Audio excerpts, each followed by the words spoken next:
Pag-ibig Housing Loan actually allows members to borrow up to 6 million to purchase a residential lot, house and lot, condo unit. You may also secure a loan for house construction, home improvement, or renovation, or even to refinance an existing housing loan. The first thing that we need to understand is kung eligible ba tayo, kung pwede ba tayong kumuha, diba?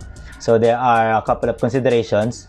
So the first and most important one is you're actually an active member and naghulog ka na for at least 24 months. In some cases, pwede siyang i-advance. If I'm not mistaken, kapag OFW, there are instances na pwede. Pero the basic requirement is for at least 24 months. The other thing is, should not be more than 65 years old during the loan application or 70 years old upon loan maturity. What does that mean?